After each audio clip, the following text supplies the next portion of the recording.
यापूर्वी आपण 2 अंकी संख्यांचे वाचन लेखन शिकलेलो आहोत। काही दिवसापूर्वी मी तुम्हाला 3 अंकी संख्यांचं अंकात आणि अक्षरात लेखन कसं करतात ते शिकवलेलं आहे। आज आपण 4 अंकी संख्यांचं अंकात आणि अक्षरात लेखन कसं करतात ते शिकवणार आहे। पहा, एकदम सोपं आहे। आपण सुरुवातीला एक संख्या घेऊयात। पहा, उदाहरण घेतलं आपण 1 2 4 5 असा अंक लिहिले। मी अंक लिहिताना मी काय लिहिलंय 1 2 4 5। तो किती एक आहे आपल्याला सध्या त्याचं काही वाचन येत नाही असं समजूया। एकदम सोपं आहे। याच्यामध्ये या ठिकाणी समोर अशी घरं आखलेली आहेत। पहा, उजव्या हाताकडून 1 नंबरला एकक, 2 नंबरला दशक, 3 नंबरला शतक, 4 नंबरला हजार। मोजताना मी कोणत्या हाताकडून मोजतोय? उजव्या हाताकडून। व्हेरी गुड, उजव्या हाताकडूनच मोजायचं। घर मोजताना एकक दशक शतक मोजताना आपल्या उजव्या हाताकडूनच मोजायचं। एकक दशक शतक हजार हे जे अंक दिलेले आहेत हे अंक उजव्या हाताकडून मांडायला चालू करायचं। आज सुरुवातीला उजव्या हाताकडून 1 नंबरला 5 दिलाय, तो 1 नंबरच्या घरात मांडला म्हणजे एककाच्या घरात मांडला। उजव्या हाताकडून 2 नंबरला 4 दिलाय म्हणजे तो उजव्या हाताकडून 2 नंबरच्या घरात मांडलाय दशकाच्या घरात। उजव्या हाताकडून 1 2 3 नंबरला म्हणजे एकक दशक शतक इथपर्यंत जर आपण शिकलोय। शतकाचं घर आहे 3 नंबरचं ते शतकाच्या घरात लिहून टाकलं आणि 4 नंबरचं घर 1 ते हजारचं घर आहे त्याच्यात लिहून टाकलं। आता हे मांडल्यानंतर त्याचं अक्षरात लेखन कसं करायचं ते बघा। एकदा जर समजलं की तुम्ही बरोबर नंतर कोणत्याही संख्या बरोबर अक्षरात लिहू शकता। पहा, आता लिहिताना मात्र डावीकडून लिहायला चालू करायचंय बरं का। अक्षरात लेखन करताना इकडून लिहायला चालू करायचंय। म्हणजे आता आपल्याला पहिल्यांदा हजारचं किती घर येतं? 1। त्या घराखाली खून केली मी फक्त हजारचं घर वाचताना आता इथं 4 अंकी संख्या आहेत त्यामुळे 4 अंकी संख्या वाचताना हजारचं एकच घर येते 1। तर हा इथं जो अंक आहे तो लिहायचा। इथं आहे 1 म्हणून इथं लिहिलं 1। तो कोणत्या घरात आहे? हजार म्हणून इथं पुढे 1000 लिहायचं। म्हणजे काय तयार झालं? 1000 1000 1000 तो हजारच्या घरात आहे म्हणून 1000। त्याच्यानंतर आता पुढचा अंक लिहायचा आपल्याला 2।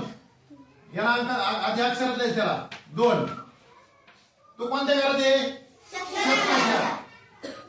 शतकाच्या घरातला जो अंक आहे तो लिहिला की त्याच्या पुढे एक शब्द जोडावा लागतोय। कोणता? आता इथून पुढे तुम्हाला शिकवलेलं आहे 3 अंकीचं 200। शतकाचं घर सुद्धा एकटच वाचावं लागतंय आणि हे मात्र दोघं जण वाचावं लागतात सगळंच। दशक आणि एकक या दोघांपासून कोणती संख्या तयार होते बघा बरं? 4 दशक 5 एकक। 4 दशक 5 एकक किती? 45। तसेच मांडून द्यायचे 45। म्हणजे आपली पूर्ण संख्या बघा काय तयार झाली? 1245।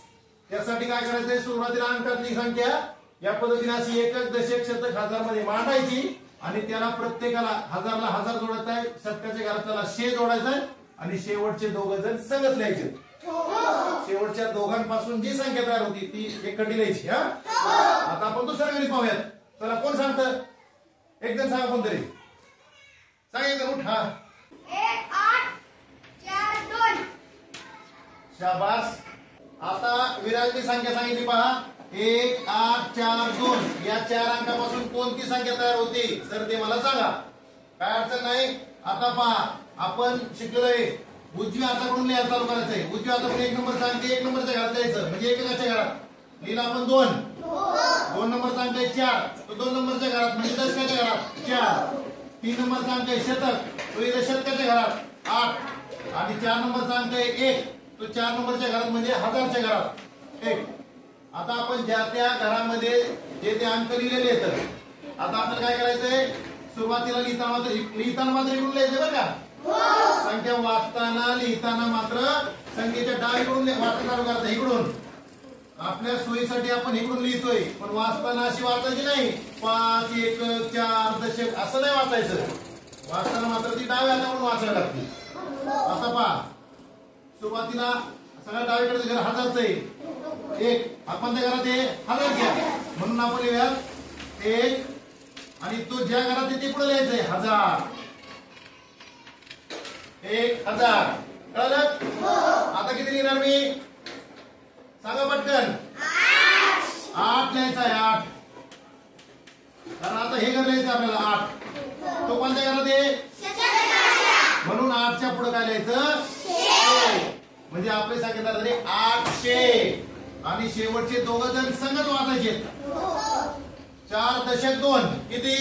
42. इथं 42 देऊन टाकायचं. 42.